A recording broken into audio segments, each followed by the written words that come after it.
Если у вас тормозит YouTube, смотрите описание ролика. И к новостям. Теракт в США, 15 погибших. Пьяный военный устроил гонку с ГАИ. Тысячи россиян встретили Новый год без света. Это новости на Ходорковский лайв. Ставьте лайк, подписывайтесь.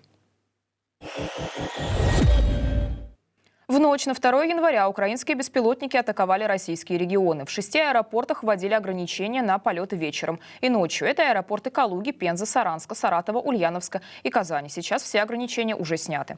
Минобороны России отчиталась об уничтожении 13 дронов над 5 регионами страны за ночь. Это Воронежская, Брянская, Курская, Калужская и Белгородская области. В последний утром уничтожили еще 4 беспилотника. Также в ведомстве утверждают, что сбили самолет Су-27 ВВС Украины. ВСУ, в свою очередь, сообщили о запуске по территории Украины 72 российских беспилотников разных типов, а Запорожская область подверглась обстрелу авиабомбами. По данным местной военной администрации, погиб 1 человек. Его тело достали из-под завалов разрушенного дома. Киевские власти сообщили о 2 погибших и 7 пострадавших после удара дронов утром 1 января. Разрушено несколько этажей жилого дома. Всего, по данным ВСУ, в атаке на Украину в ночь на 1 января участвовали 111 беспилотников. Российские же власти 1 января сообщили о 2 сбитых дронах над Брянской областью, а глава Белгородской области сообщил об ударе по Шебекино прямо в первые минуты Нового года. Пострадавших нет. Еще одна военная новость. Главнокомандующий ВСУ Александр Сырский сообщил, что приехал в захваченную Украиной часть Курской области. Он опубликовал в своем телеграм-канале фото, как утверждается, работы на Курском направлении. Там главком наградил украинских военнослужащих и отметил, что их действия заставили Россию удерживать значительную группировку сил на своей территории. Российская сторона поездку не комментировала.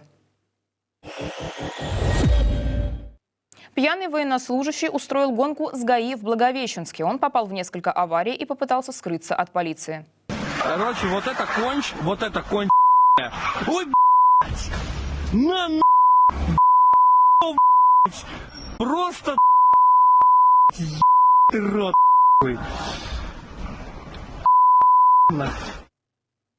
По данным прокремлевского СМИ «Ридовка», водитель черной «Тойоты» ехал по городу, игнорируя правила дорожного движения. Сотрудники ГАИ попытались остановить машину. Близкий к силовикам телеграм-канал «База» пишет, что мужчина почти час уходил от погони. Он повредил несколько машин и попытался протаранить автомобиль полиции. В итоге его задержали. По данным «Базы», это 36-летний военнослужащий. И еще одна авария произошла в Подмосковье. Там загорелся грузовик с фейерверками.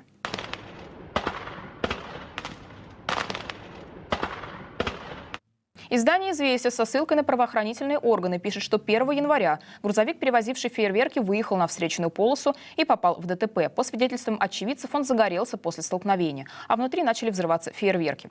Взрывы были слышны около 10 минут. Грузовик полностью сгорел. Водитель находился в состоянии алкогольного опьянения. Он скрылся с места аварии.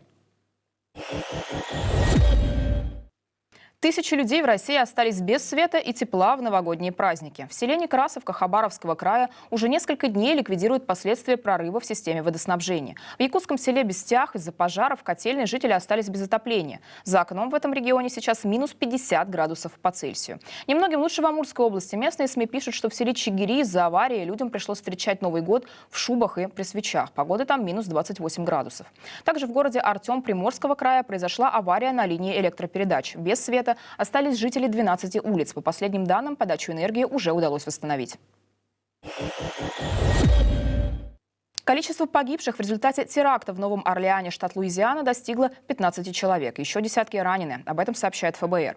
Поздней ночью 1 января белый пикап въехал в толпу людей на Бурбон-стрит. После этого водитель вышел из машины и начал стрелять в прибывших на место полицейских. Нападавшего убили на месте.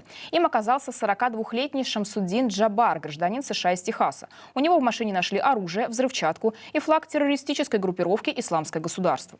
Еще один инцидент произошел в Лас-Вегасе. Там возле отеля взорвался электромобиль Tesla Cybertruck. Примечательно, что отель принадлежит вновь избранному президенту США Дональду Трампу. Местное телевидение сообщает, что по предварительным данным взрыв устроил бывший военный. Сейчас власти устанавливают, есть ли связь между преступлениями в Лас-Вегасе и Новом Орлеане. А в Нью-Йорке ночью звучали выстрелы. Перестрелка произошла возле ночного клуба в Квинсе. Пострадали как минимум 11 человек. О погибших не сообщается. Нападавший, по данным полиции, скрылся на автомобиле без номеров. В черногорском городе Цетине мужчина застрелил 12 человек. Местное телевидение сообщает, что причиной стрельбы стал бытовой конфликт. Среди убитых 2 детей. Позже нападавший покончил с собой. Власти Черногории объявили 3-дневный траур и заявили, что планируют ужесточить контроль за оборотом огнестрельного оружия.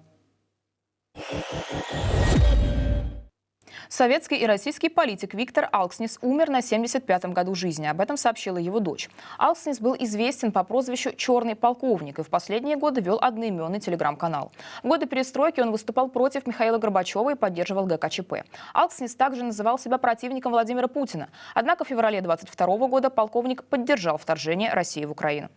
И это все важные новости к этому часу. Не забудьте поставить лайк этому ролику, так его увидит больше людей. Подписывайтесь на нас в Ютубе, а также подписывайтесь на нас в Телеграме. Это поможет нам с вами оставаться на связи даже в случае полной блокировки YouTube в России. В студии для вас работала Екатерина Воропай. Берегите себя и пока.